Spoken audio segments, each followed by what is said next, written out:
All right, I'll start. Hello, everyone. Welcome back to Everyday Anarchism. I'm your host, Graham Culbertson, but especially if you're not receiving this on my podcast feed or if you're watching it on YouTube with video, you can tell this is not just an episode of Everyday Anarchism. This is a crossover event. So I'll turn it over to my co-host to introduce themselves and their podcast. Awesome. Yeah, thank you. Yeah, I'm Peter Michael Bauer, and this is the Rewilding Podcast. Um, I'm really excited to co-host an episode. I've never really done something like this before. You know, at this to post simultaneously. Yeah, and I Yeah, really I think appreciate the concept of your podcast. I think I did it once with Sean of Seriously Wrong, Mm. which is probably the majority of my listeners. I think came from that episode, but Mm. I haven't done it Nice. for years. So as I was telling Peter before we started recording, I was like, I'm confused. Like, do I talk or like Yeah. simultaneous hosting is confusing. Mhm. So yeah, I mean, I guess I'll start, which is to say. Um, I was not familiar with your work. I mean, I'm embarrassed to say I was not even familiar with rewilding Mm. as a concept for humans. Obviously, I was aware of the rewilding movement. You would have to really be not paying attention to mainstream media to not know that, especially in the UK, there's Mhm. this big movement Mhm. of returning the land to the wild, and we'll have to get into what Yeah. to what the wild means and nature Right. and Totally. all of this stuff. But you've Mhm. been you've been doing this for decades, and Mhm. I think rewilding the land is undoubtedly part of what you're interested in, but it's not your main thrust. So why don't you start by explaining what rewilding is? Yeah, sure. So in the 1980s in Eugene, Oregon, or the West Coast, Earth First was, generated. If you're not familiar with Earth First, it's a direct action activist organization that was developed to stop clear cuts for the most part. And they operated and are still in some level of operation. I think at least they had a blog. They used to have a newsletter. They did a lot of tree sits and things like that and raised awareness about logging operations in the Northwest. Um, During that time, the word rewilding started to be used among the activist community within Earth First. Some of them were using it for a type of conservation, and some of it were going beyond that and using it for like a cultural rewilding. Um, it kind of morphed from there. I think, there's, I don't know. I've heard stories that Dave Foreman was kicked out of Earth First or that he left of his own accord. Um, but he went on to start a conservation organization called Wildlands Institute and wrote a book about conservation rewilding. Meanwhile, you have the sort of deepening of leftist ideology within Earth First. You have anarchism, kind of central in Eugene because you have people like John Zerzan who has Anarchy Radio and things like that.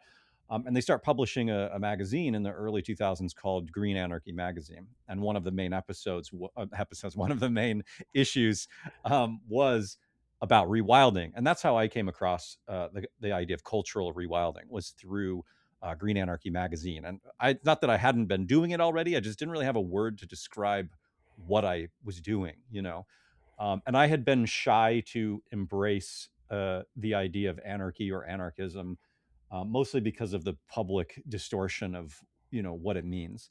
And so, kind of coming to that as a leftist and sort of starting to realize and understand the difference between like liberalism and leftism or leftist. Um, that magazine really helped kind of define my idea of what anarchy could be. And so, to me, rewilding in terms of the cultural rewilding is really fundamentally about returning to a kind of primal anarchy, is what they call it now, but anarcho primitivism was what they called it for many years. The idea being that for the majority of human evolution, we lived in stateless, non hierarchical societies. And so, if we look at the idea of what are humans adapted to best through millions of years of evolution, socially, that would be anarchy. Um, and so to me, it just that made plenty of sense. I'm not like a well-read anarchist. I haven't read all of this stuff. I've read Peter Kropotkin, I've read some Emma Goldman and things like that, but I'm not like deep in the scene of anarchy. I think in part my version of rewilding was sort of trying to blend pop cultural motifs and aesthetics with these ideas so that they could more subversively enter mainstream. And for doing so, like wearing American Apparel clothes in the mid aughts when that was still a thing, and talking about rewilding, kind of actually alienated me in a lot of ways from the anarchist subculture. So I've never really been integrated into that in that way, but I am an anarchist, and so that's one of the reasons why I'm attracted to your podcast is the idea of everyday anarchism, making it accessible to people. I feel so that you don't have to feel like you have to become part of some subculture in order to be an anarchist. At least that's sort of my sort of incline toward it.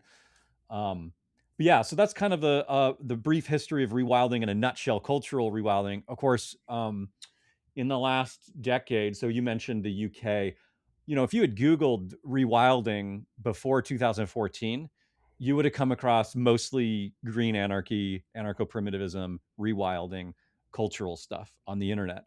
Um, George Monbiot is a British man, author. He wrote this book called Feral about conservation rewilding in England, and the book blew up. And so it's been 12 years since that book kind of exploded. And it really, you know, turned the tides in terms of public consciousness of what rewilding was. So the conservation side of things is now what most people think of when they hear the word rewilding because of uh, the sort of rise in popularity of conservation rewilding. But in the length of time that the word has been in popular use or in use at all, it's actually meant both these two separate things. And at one point in time, cultural rewilding seemed to be the one that was going to sort of dominate the public awareness, and unfortunately, it's gone the other direction with conservation rewilding being the more well known form of rewilding. And I don't. That's fine because I still believe conservation rewilding is a net good in terms of everything. But it's also sad because it's still because conservation rewilding is still something that we see like under the purview of the state, right? So it's not actually like any kind of anarchy. It doesn't emerge from that at all. All that comes out of that is the state kind of reframing how it does conservation, you know. Which in and of itself, there are actually through lines that can move the conservation rewilding towards a more cultural rewilding through things like indigenous land management practices that are now being embraced by a lot of conservation organizations, which historically were not. And so I think that there is a bridge happening there. But it's still going to be something that is ultimately ruled over by state powers, and so in that sense, I think cultural rewilding is always going to be more radical than conservation rewilding. And then you also see, just like anything that becomes popular in any way, you see a co-option of cultural rewilding. So you see the introduction of, you know, diet, exercise, product lines like paleo diet type things. You can now take a class on how to rewild your butthole or whatever. I don't know. Like there's influencers who are like, you need to sun your asshole like for an hour a day or something. I don't know. You know what I mean? There's just stuff like that, and they call it rewilding. And really, that in and of itself also takes away from the more radical aspects of primal anarchy. And so I've been kind of I've been around for a long time, and my whole thing is basically trying to remind people or introduce people to the core ideas that cultural rewilding emerged from, which is a return to a kind of relationship with place that is anarchic in its essence. Okay, yeah. I mean, that sounds great. Uh, sorry, listeners and viewers. I'm still trying to figure out who's hosting this thing because my thought was to go on with follow up questions about that, but I guess I should briefly introduce myself and my podcast for the people who are, on the other side. So, um, I mean, I guess first I can address sort of who I am and what I do in response to what you were saying. I mean, I'm an anarchist. I mean, I think if that word has any meaning related to ideas. I'm an anarchist. I have a podcast about anarchism, but also I'm also not integrated into the anarchist subculture. So I work at the University of North Carolina at Chapel Hill, and for a while there was a guy who would come to the quad that would give out anarchist pamphlets, and I chatted with him, and I was just like, man, I'm ready. I've been making this podcast for a few years. What do I do? And he was just like, oh no, there's no anarchists here. They all got arrested, and some of them are in prison. And then they had the ones that weren't arrested had a big infighting, and the anarchist scene totally disappeared. So you got to drive 40 minutes to find anarchists. Now, I mean, Yeah. that's a bit of an exaggeration. There's a really, really free Hmm. market, that sort of thing. But like, Sure. I have not succeeded in integrating into an anarchist culture.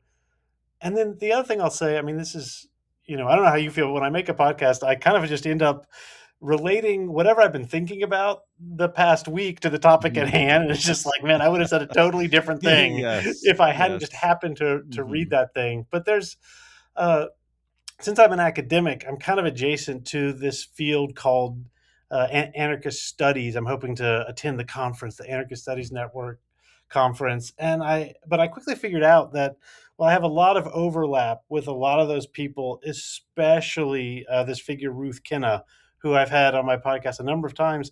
A lot of them, it's almost more like anarchists studies, like they're less interested in the Mm-hmm. ideas Mm-hmm. and they're more interested, it's almost like a sociological Sure. approach.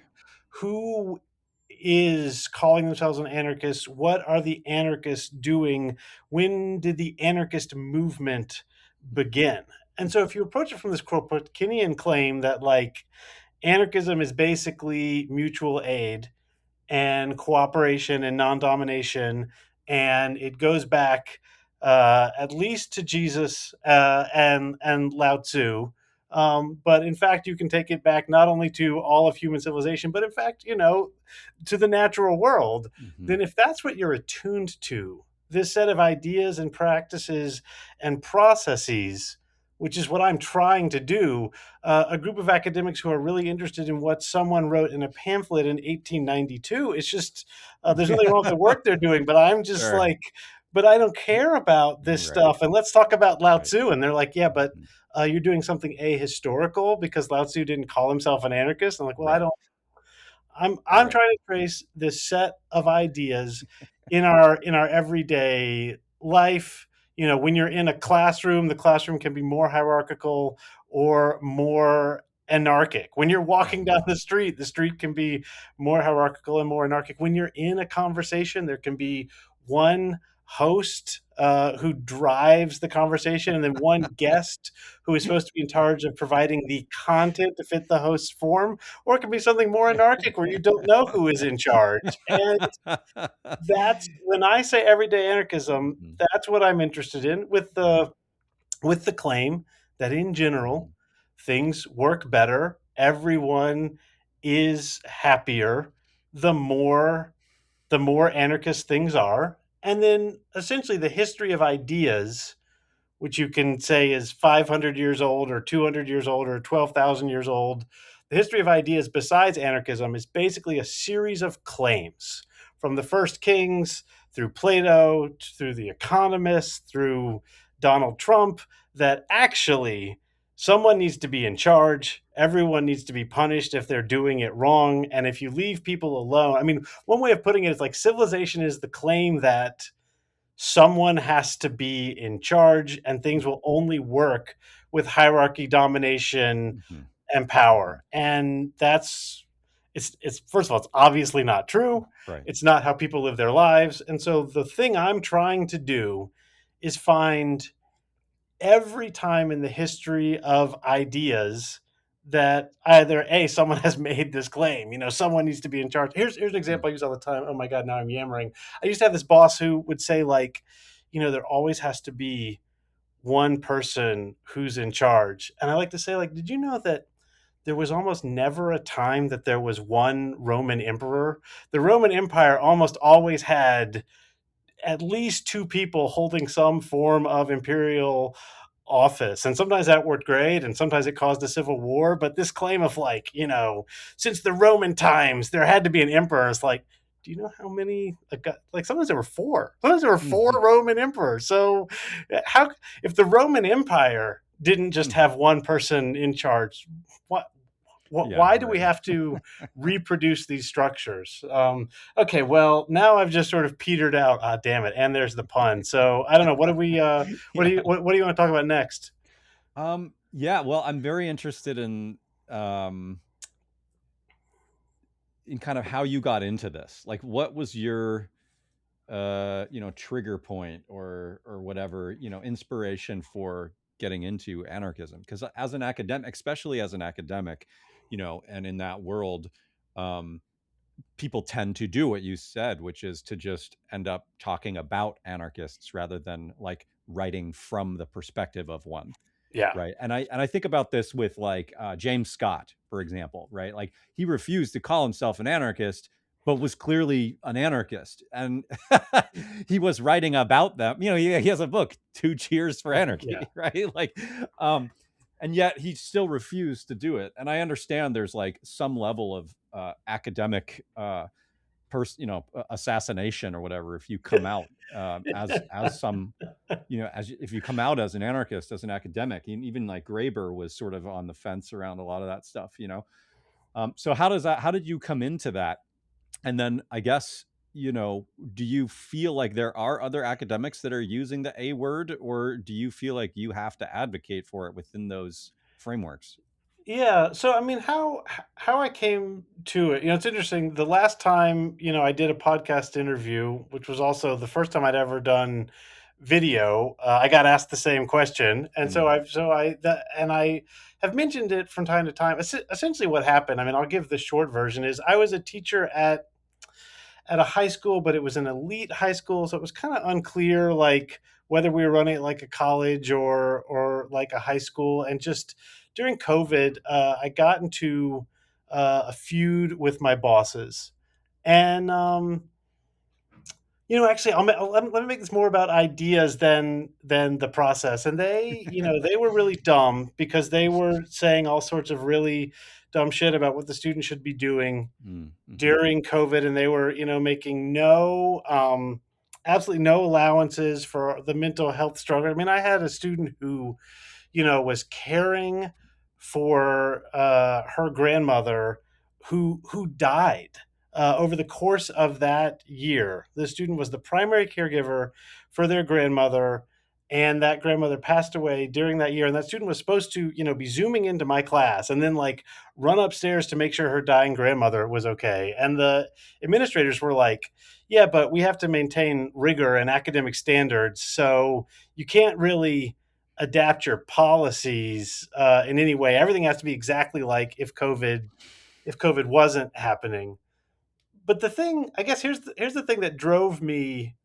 And so of course I started reading David Graeber and things like that to make sense of this. But I finally like was like, they instituted this like really annoying like formal process of saying everything I'd done wrong, and I was like, shit, I'm gonna lose my job. And I went and talked to a lawyer, and the lawyer was like, no, because you haven't done anything wrong. They've basically made all this up, but they do have tons of power. So what you have to do is just agree that you were bad and you did wrong things, and then you get to keep your job. And I was like, but I didn't. And he was just like, Oh my well, that God. that doesn't matter. And then I said, well, I would like to write a rebuttal to everything they said. And he said, sure, you can do that. That's fine. And I spent weeks on it. I wrote, I don't know how many thousands of words. And I just played the game perfectly. I found all of the rules that they had violated, and I, quoted that. And then I found, all the places where they said I had violated rules and proved that I hadn't violated any of those rules. And I put it together. I sent it to my lawyer, and he said, yeah, this is really, really good. And I sent it to them, and nothing happened. They didn't care. And I was like, oh, so all of the rules by which we live by, all of the legal, I've sat through so many times, has someone explained to me that I have to consult the handbook, the faculty handbook, if I want to do this or I want to do that. And then I proved that I had followed the faculty handbook perfectly. and they had violated all the rules, and it was just like, that doesn't Mm-hmm. that doesn't matter. And Mm-hmm. maybe this sounds, The rules don't apply to them, right? yeah, maybe That's this sounds yeah. silly or naive, but I just like it's suddenly, Chris, I was like, wait a second. I've been voting for technocrats and liking Obama for the past 10 years. And it's just like all that matters is the pure exercise of power. And if that's Mm-hmm. what, if that's what liberalism is, if that's what the rule of law and the rules based order is, then I want nothing, Yeah. nothing to Yeah. do with it. Yeah. So I do don't know you if that answered the still question. yeah, that's great. Do you still work there? Do you still work No, no, no, no. I quit that job to start a podcast. Yeah, Um, amazing. Yeah, and Yeah. then, I didn't make any money making a podcast. Podcasting is Sure. not very lucrative. I mean, I guess No, depending it's on who not. you are. Yeah. Uh, and so since then, I've been teaching, and I've been sort of doing this dual thing of teaching classes mostly unrelated to anarchism, although I can sneak it in here and Mm-hmm. there, and then having this anarchist podcast. In terms of do I speak up? No, I mean, I don't think anyone in my department almost knows, Mm-hmm. that I am an anarchist, Mm-hmm. that I have this podcast, Mm-hmm. whatever. They're all too busy, with Mm-hmm. their own careers. So I have for the most part, I have a life as a professor and a life as a like anarchist intellectual on the internet, Mm-hmm. and Mm-hmm. they Yeah. don't interact really. Amazing. Yeah, it's bizarre the way that I think academia works. And I mean, that was something that I was going to ask too is like, has there been a shift with the Trump administration crackdowns on DEI and all of that kind of stuff and like, labeling Antifa as terrorism? Is there any, have you seen any, anything from that come about in your position? No, I don't. I mean, look, the sorry, let me try. The Yeah, fact of yeah. the matter is, I'm pretty on board with opposing, you know I need to say this carefully. I'm going to say, like, I Yeah. oppose DEI also, because I do, which is to say, the whole thing that the Trump administration is going after is this like technocratic attempt to make social justice emerge basically with rules that capture people's identity categories. So when they'll say like the Trump administration is going after the left wing, and I'm like, oh no. And then I look, and it's like they're going after some lawyer who worked for the Justice Department and is now a professor, a law professor at some fancy pants law school, and I'm like, that's not the Hmm. left. But I actually haven't Hmm. seen the left wing persecuted too much. I mean, there are examples, but like when you look at persecution, it's usually people who are teaching that you should ask students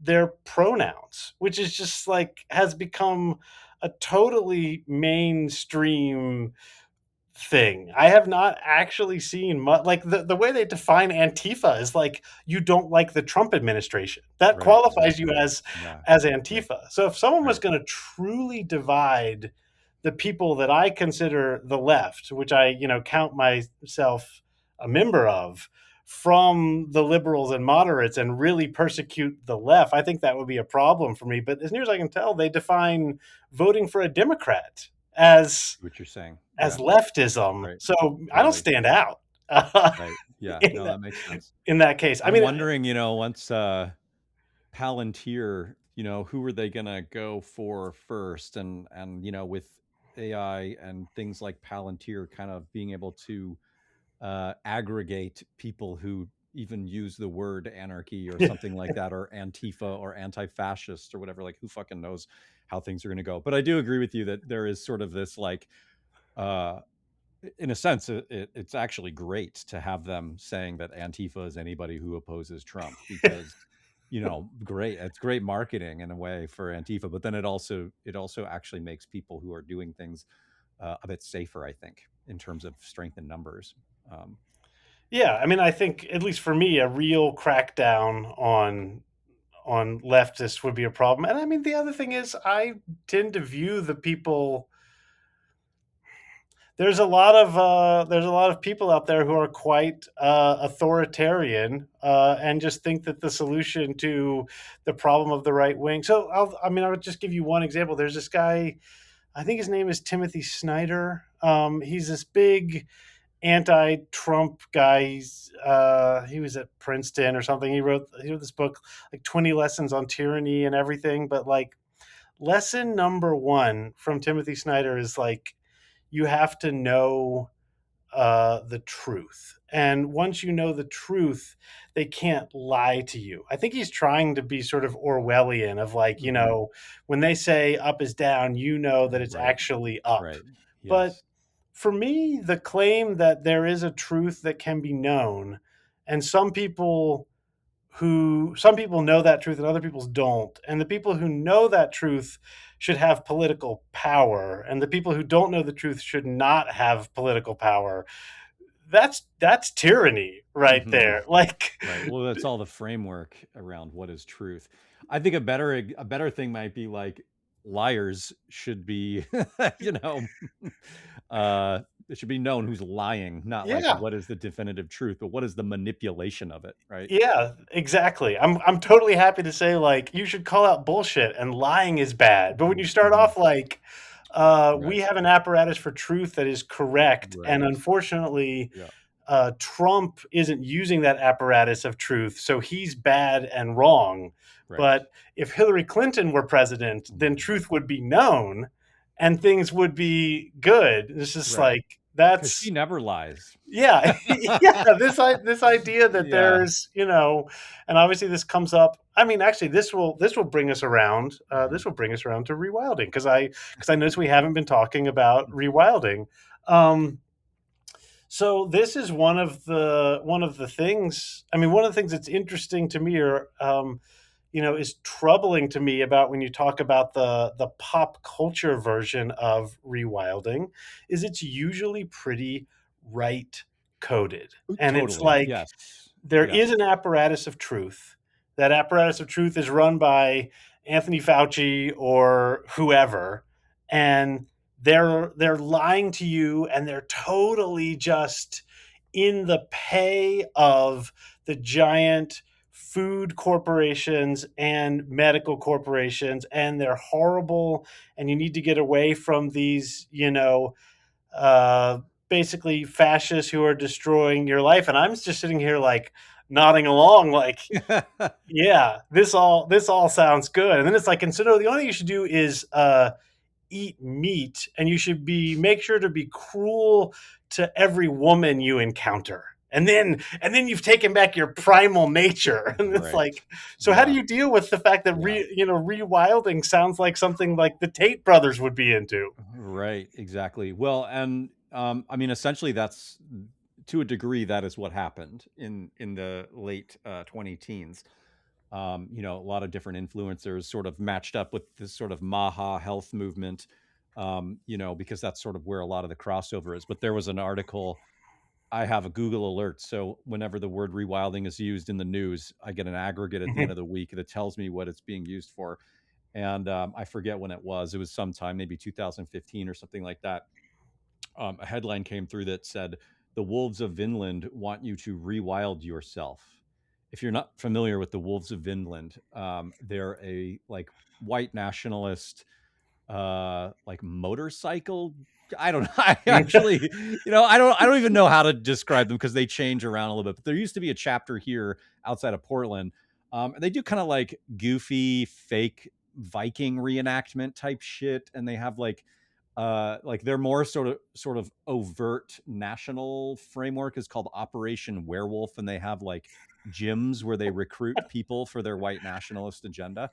um, and so you have, yeah, this sort of crossover in a couple of areas where you have the rejection of authority, the lack of trust in authority, which is an important thing because we are being lied to to a large degree.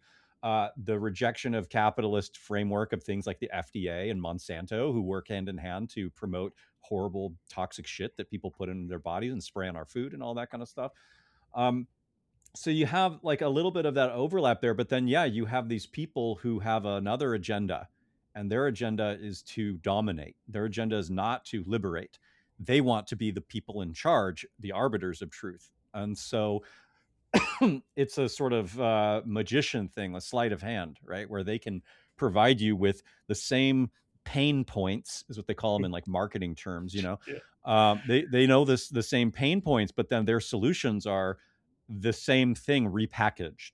I mean, this is how actually it's funny because when Al Gore's movie An Inconvenient Truth came out, I was like so disturbed by it that the end of that movie was like, buy light bulbs. And everybody was like, oh, we just have to like change the way we consume or change our consumer habits, and that will like somehow stop climate change. Like it was the same kind of thing where it takes a very serious idea, while it might be mainstreaming the idea, it's repackaging a solution into the same fucking problem that got us there to begin with.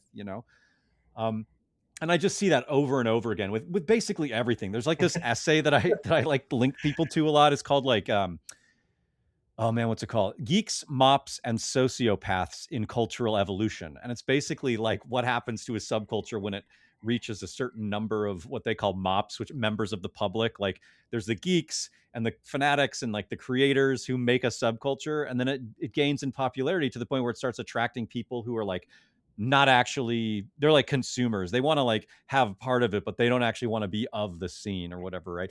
They don't want to play the music or create the music. They just want to buy the CD and then listen to it at home. They're not even going to go to a show. Maybe, they might buy a t-shirt or something. Right. And there's like some sort of mathematical equation that this author says is like the breaking point of subcultures, where once there's enough mops that are there, like the sociopaths show up because they realize they can monetize it and take the new cool thing and turn it into a product that they can sell, burn through the existence, the popularity of it, the fad part of it, and then leave with lots of money at the end, and leave the subculture, smoldering in ashes or whatever, right? Because they never fucking cared to begin with. And so you see that happening with the cultural rewilding, and you see it happening with like social media entrepreneurs, but you also see it with these white supremacists who have a secret agenda, or white nationalists, whatever they want to call themselves, to trap people back in. And they use exactly what you were saying, this the kind of social Darwinism of like men have always dominated women or something like that, which is like very easily disprovable. There's a couple of I don't think he calls himself a white nationalist anymore, but there's one person in particular who was the head of the chapter of the Wolves of Vindeln in Portland for a long time, and I don't even want to mention his name because I just don't like promoting people at all, like platforming them. So I'm just going to talk about him. But he's written lots of books on so-called masculinity, and he calls himself an anthropologist. And every time I open one, it's like, it's interesting because there will be points of agreement, right? Which is that pain point. It's that point of recognizing the problem, but then the next paragraph of solution is like batshit crazy, and also not based in any kind of like back upable, agreed upon science at the very least. Like if we're looking at human history and we look at like even contemporary hunter-gatherers, immediate return hunter-gatherers who live egalitarian existences where men and women are equal, and share duties for the most part. There's no domination in those societies, and that's theoretically and evidence-based how humans lived for 2 million years prior to the advent of agrarian civilizations. And even then, there are some agrarian civilizations that have been relatively egalitarian as well. So the idea that this is that this is the product of evolution, that is natural to dominate, is just one of the biggest farces I think that these types of movements try to project. And so the way to kind of circle back, the way I've tried to combat it is by just trying to come back to the storytelling, to just come back to the storytelling, because not everybody's going to read a stack of anthropological books on this kind of stuff. And so part of it is, for me, I like to let the academics speak for themselves and talk about the studies, because I'm not an academic in the sense that I don't work for the academy or anything. Although I did get I did get my first academic article published. So I guess in that sense, I am a part of academia now. But I think elevating these other voices of the actual experts, the people who actually have who've studied and lived with people of different cultures, who understand the history, the archaeology of all of it, and getting them to share to an audience outside of the concept of people reading their book and having to like suss through the academic jargon to understand it. But it's an uphill battle because our society loves the idea of dominance. It justifies the existence of the structures that we live in. And so if we have a different story, the only people who are going to be receptive to that are the people who are damaged by or perceive themselves as damaged by the larger culture. I think this is why white men in particular uh, don't have this sort of disconnect with this and perceive themselves as superior, because that gives them, even though they might be experiencing some of the poor aspects of civilization, they still see themselves represented at the top. They still identify with the benefits of the culture at large. And so it's really fucking hard to get people that think that they have the power within the situation. Even if they fucking don't, they just think they do. It's even harder to get them to see the other way.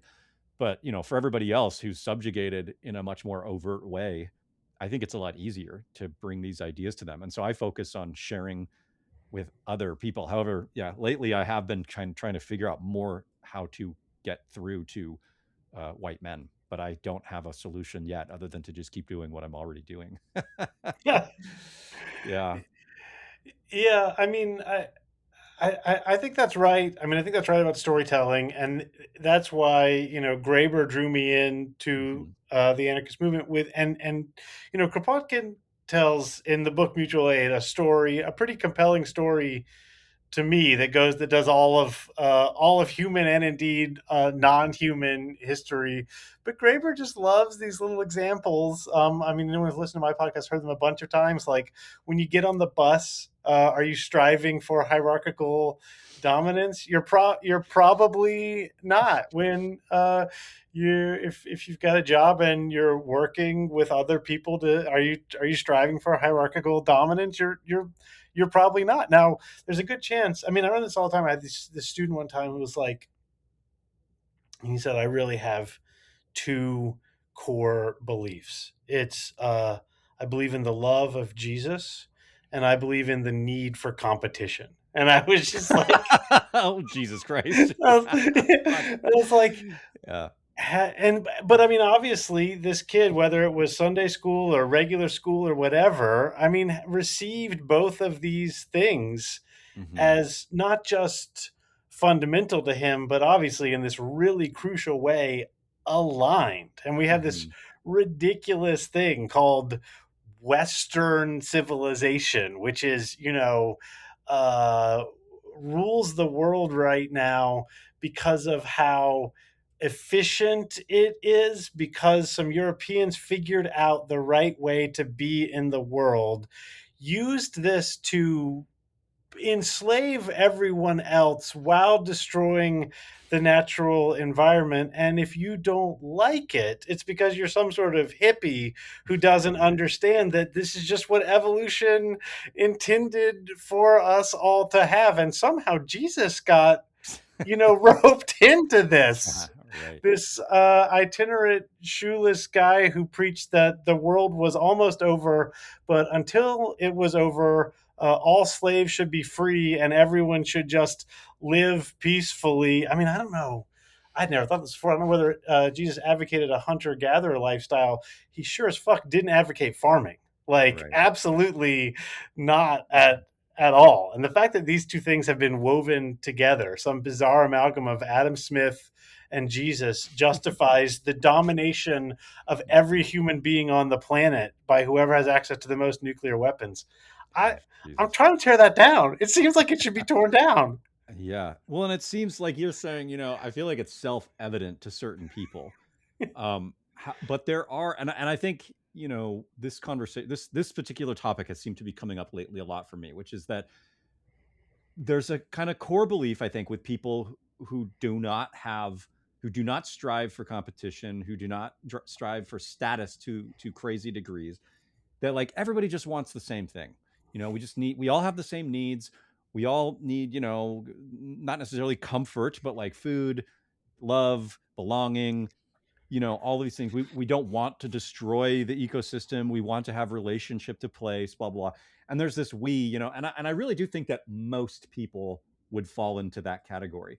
And I think there are sociopaths. I think there are narcissists. I think it's essentially a form of like brain damage, or where people don't have those pro-social qualities that many humans have evolved throughout our evolution. And I think it's those particular people who obviously not only benefit the most from a hierarchical society like ours because they don't feel the same levels of empathy, they feel a strive for competition. So when they are able to dominate others, they get off on it. Like they get off on the idea of, which is what, it's like this whole thing about ICE, right now. Like, what is the point of it? The point is the violence. The Yeah. point for these people is the horror, because they enjoy it. Because what other way do they show their status in the society than being able to just do violence to people without any recourse? And there are societies where status building and competition is on giving. The people who give the most receive the most sort of like status, and that's in and of itself can be fucked up too. But overall, like if your status and your competition is like, how can we be better friends to each other? How can we be better community members? You're going to dismantle hierarchy collaboratively. You're going to prevent those people who want to fuck it up from becoming the people in power, And I don't know. There's this thing of like, what do we do about these people, that are these sociopaths at the top? I've interviewed a couple experts on like nonviolent resistance and things like that, and I just don't know, at this level, how to stop things other than waiting for it to collapse in and of itself. Which is, I know you interviewed Luke Kemp, Goliath's Curse, and I've interviewed him as well. But that was kind of one of the things that I talked to him about too at the end of that book, is like, he has some solutions, and I was like, did they make you write the solutions at the end? Because they're like, they're good solutions to the degree that I like agree with them as things, but like what I said too is it's just like the amount of power that the people have now. There's no way that like we could vote our way out of this kind of a thing. There's just no way, yeah. So I don't know. There's really no, I don't know what your thoughts on any of that are. Yeah, But I have some thoughts, and then my way into this problem, the problem of the sociopaths, really comes from this philosopher named T. Nguyen, who I've had on my podcast before. And essentially, so he's a philosopher of games, but he uses James C. Scott's analysis to analyze games and just to sort of simplify. I mean, I often say the slogan is, I don't know whether T. Nguyen wrote this anywhere. I think this might be my formulation, but what I say is you get what you score for. So if there's points being given for something, then people are going to do the thing that points are given to if they value the points, which in a game that you're playing with your friends, you probably shouldn't value the points that much, because you'll start acting like a sociopath, and your friends sure. your friends will hate you. Yeah. On the other hand, if you are playing a game with your friends and you're just like, no, I don't mind, you go ahead, I'm gonna let you buy this property in Monopoly, then actually that ruins the game. You gotta to be a participant in a rules-based society, you have to accept to some extent what the rules are. So my formulation, so like James C. Scott is like, if you're the goal of your forest is to have the straightest trees that grow the fastest, if that's how you define a good forest and that's what you're scoring for, that is what you're going to get. That doesn't make it a good forest, but it is, if you've set up a system that scores for something, you're going to get it. If you've designed a system, a worldwide system of human relationships that says let's call points a combination of money and status. They can be interchanged, but they're not necessarily interchangeable. And the more sociopathically you behave, the more points you are going to get. Then you're going to get a society of sociopaths. I'm not arguing that there are not people who are going to be sociopaths Mm-hmm. anyway. Mm-hmm. Undoubtedly, a world of human beings is going to produce Yes. sociopaths. Yes. But if you've ever played the game Monopoly, you behaved while you were playing that game as a sociopath, and you Mm-hmm. behaved as a sociopath. You probably were not playing it against strangers. You were probably playing it against the people you love most in the world. That's who most people play Monopoly with, Yeah, not like right. casual acquaintances. And your goal was to destroy them. And that felt natural to you because you were playing a game, the goal of which was to destroy them. And there were no long term consequences, or maybe, there's people who don't speak to their family anymore after one too Yeah, many Monopoly Monopoly. destructions. So if Yeah. you've created this thing called capitalism, and you've told literally every child, so first of all, Jesus Mm-hmm. loves you, and also you should destroy everyone. And Mm-hmm. that's how you can be successful. Then, Yeah. if you're scoring for sociopathy, you're going to have a world of sociopaths, and Mm-hmm. that's why I'm just trying to explain to people that cooperation can work, because they're not actually, to go back to the James C. Scott thing, and then I can stop here. They're not scoring for the best forest. They're Mm-hmm. scoring for a bunch of trees that all look the same and are very tall and narrow, and they're calling it the best forest. And then you try and say to them, that that's a forest fire waiting to happen, and it's going to have no biodiversity, and everyone's going to starve and die if you have too many of these forests. But I'm not anti-forest. It's just maybe Mm-hmm. the way you have Mm-hmm. imagined what you want to encourage in your forest is a mistake. And the fact that Mm-hmm. sociopaths are rising to the top is just because you step one, let's define the best person in the world as a sociopath. Step two, let's create a system in which we can find the best sociopath. Step Mm-hmm. three is the world we live in. Mm-hmm. Yeah. Yeah, it makes me wonder too, so obviously, what will happen is that we will have to create a culture that encourages the antithesis of sociopathy, which is, again, I would consider rewilding that as a process of rewilding 100%. Um, so that's interesting too, because a lot of people when they think about rewilding are like, oh, it must mean like I'm going to go back and live like a hunter gatherer again or something like that. And there are people that are trying to do that. More power to them. But I to me rewilding doesn't mean that. To me rewilding is about going back to the relationship with place and each other that we had prior to you know I say civilization, but I think the way people are starting to define capitalism now is the same thing. I've noticed a lot of people now sort of like expanding the definition of civilization to match sort of the definitions that I came to through the like anti-civ thing in the early 2000s. But um, yeah, we're going to have to completely rechange our society, and to me that is rewilding. It doesn't mean running away to live like a hunter gatherer. We first of all, it's probably not even possible for most people. There's 8 billion of us. We are going to have some sort of transitional agricultural, horticultural, pastoral subsistence that'll probably arise both out of need, a necessity and choice. I think it'll be a combination of things.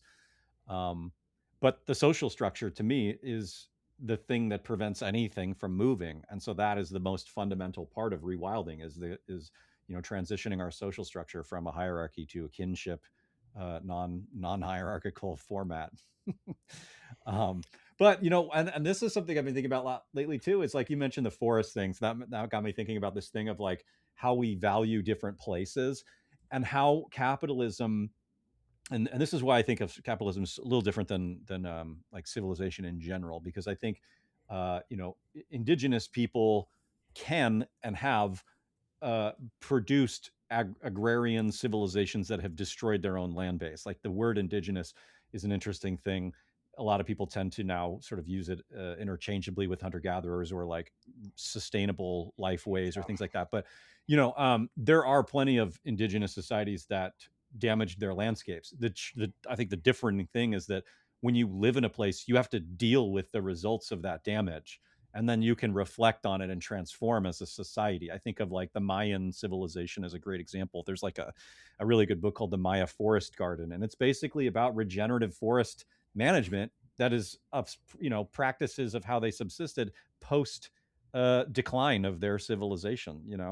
Um, and that to me is a prime example of like indigenous people who like go through these processes, and but the fact that they're indigenous allows them to transform into something more resilient over time.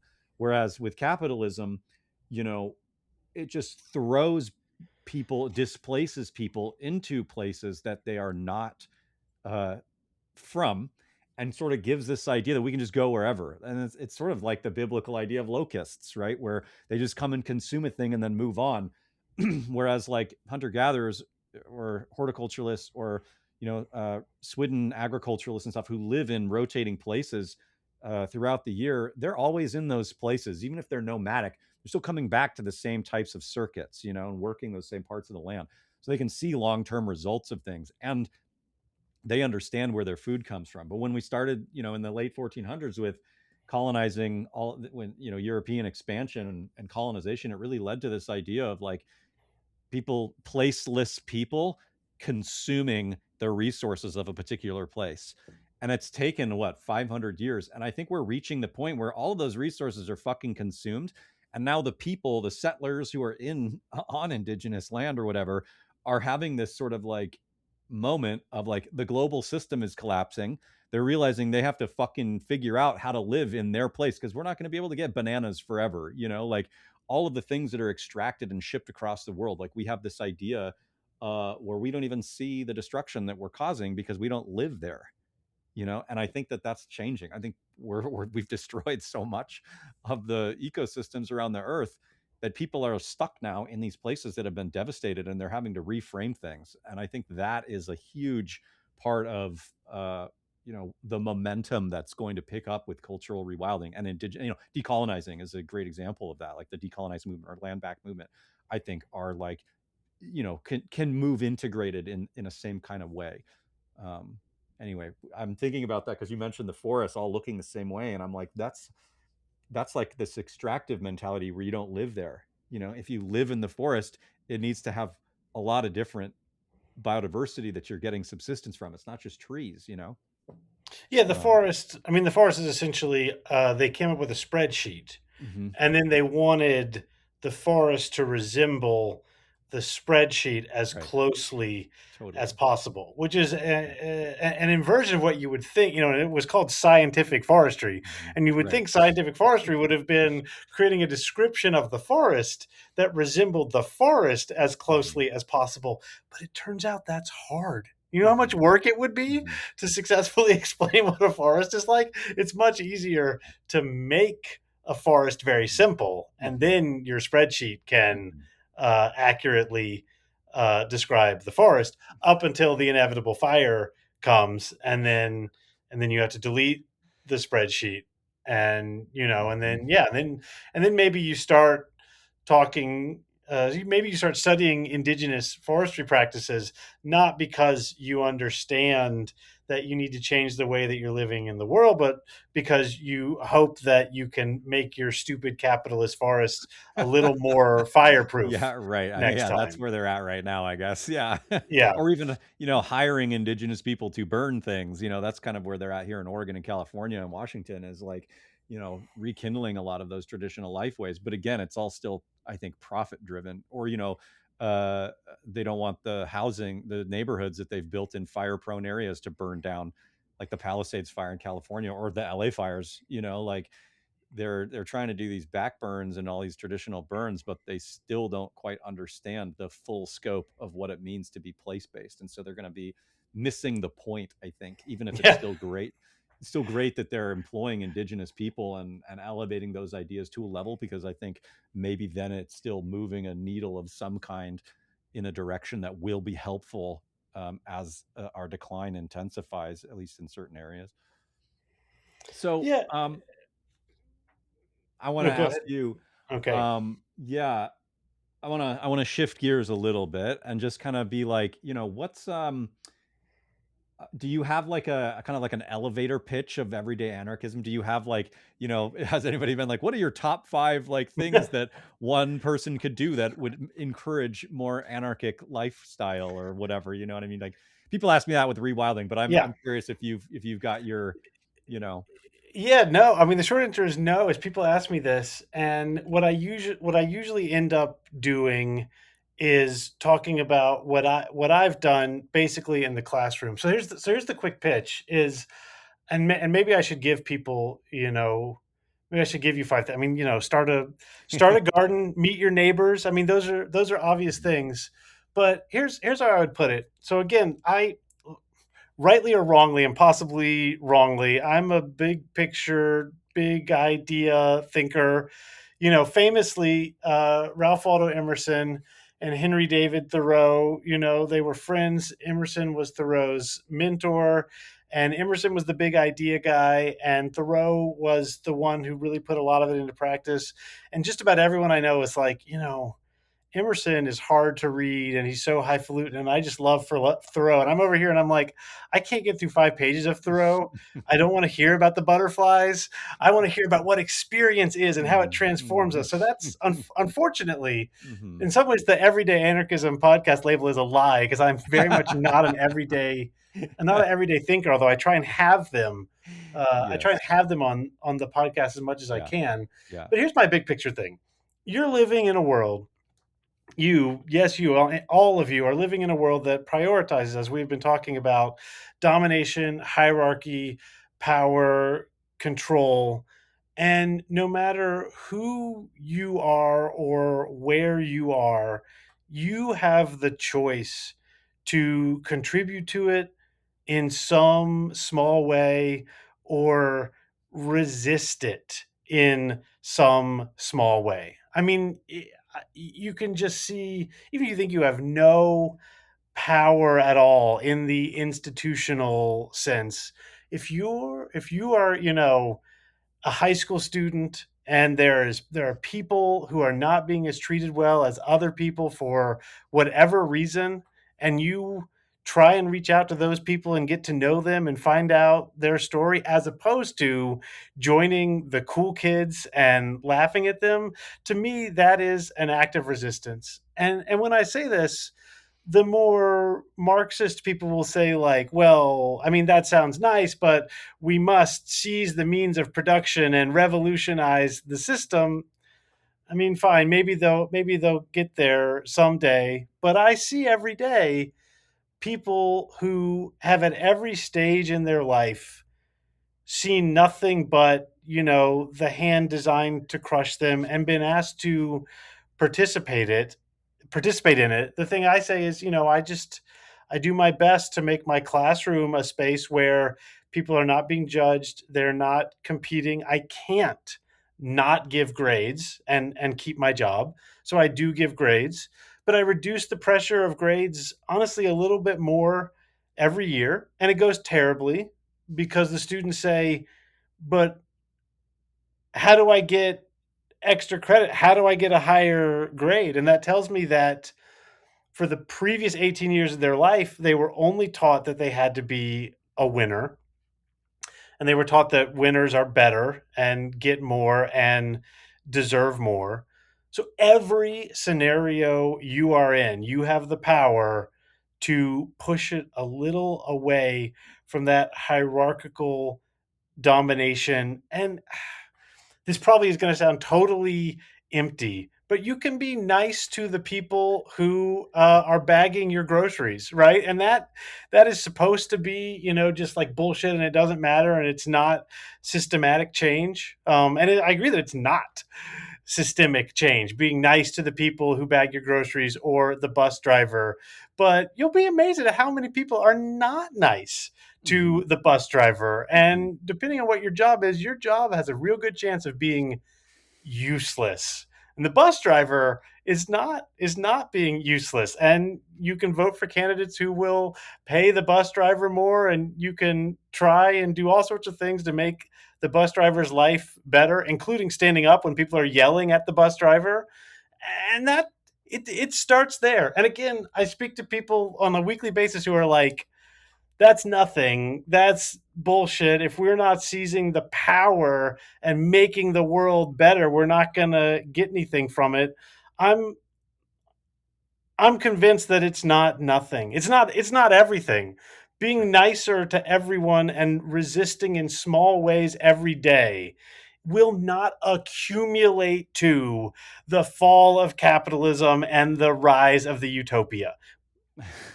But you got to start I mean, somewhere. yes, I agree with that. You made me think of two things. One is a friend of mine is constantly, well, a friend of mine asked me once, like, do you think there's ever going to be like a rewilded like economic structure or like an anarchist structure, social structure that exists? And I was like, I thought about it for a minute and I was like, you know what? It does exist. It is the baseline of humans. Yeah.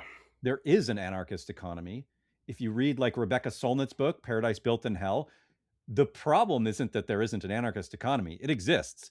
It's just that there's this other thing called the state that's on top On of it top of it. that Yeah. forces us to engage with it. But the anarchist economy is a continuous thing that just exists.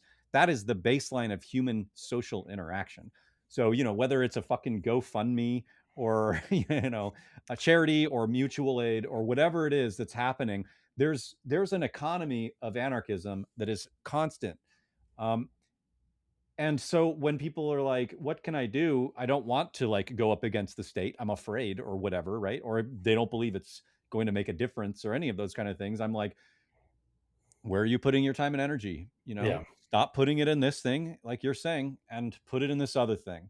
And once you start to notice the things like, oh yeah, talking to your neighbors, like sharing food. That's my thing. Is I'm just like, share food. That is like Yeah. Share literally food. one of the things that makes humans different than our other ape relatives, is that we share food. That is like a core thing, and that's part of our egalitarian socialization through history, through our evolution. So, just getting that out there and getting that into people's idea that, like, when all this other bullshit goes away, this is going to continue, and it's still here right now, and you can tap into it, right? Like you can tap into that anarchist uh, economic structure, or however you want to call it, social network or whatever, it's there. And so, yeah. Then the second thing you made me think of in terms of like its impact is something that James Scott said in the book Weapons of the Weak, which was that like there's actually no way to even really understand or measure the impact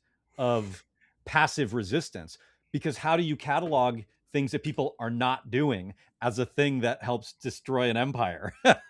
If somebody's like calling in sick, or they're slowing, dragging their feet through something, like there's so many things that are passive resistance, and there's no way to fully understand or appreciate how much those things can actually do to collapse an empire, because we only ever think about the scale of like the warfare that, or disease, or well, there's certain things that can like collapse an empire that can be measured, and they're usually like the violent resistance and things like that, or things that are very visible.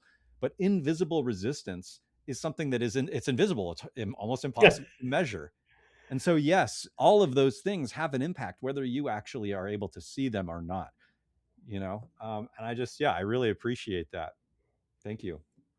So something you made me think of, and then we can head towards the end. So I'm reading a book right now called Transcendence for Beginners. And it's by a philosopher and biographer named Claire Carlisle. I think I'm going to have her on the podcast soon, but we're still Nice. working out dates.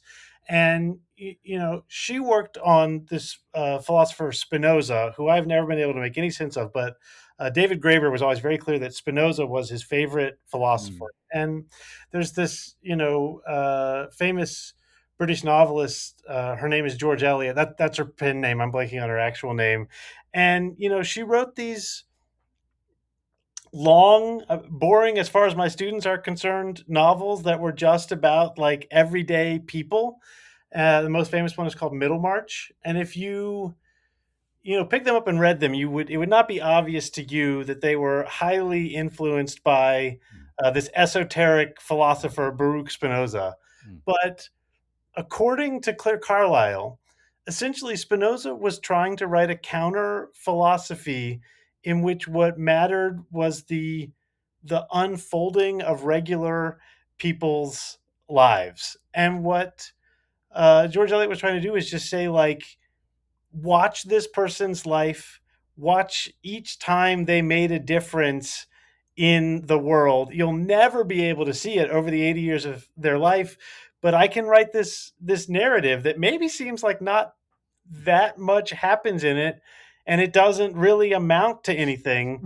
But what it amounts to is a person living in a community, making a small difference with basic human decency every day. And that mm, looks like, something small or immaterial, but it's in fact, unless you plan on becoming world famous or the general of an army or the CEO of a Fortune 500 company, and God, I hope no one listening to this ever does any of those things, then a life well lived, making a difference for the people around you every day, that's that's as good as it gets. And mhm, that's not weakness, and maybe it's every day, but it's a very specific and powerful kind of every day. mhm.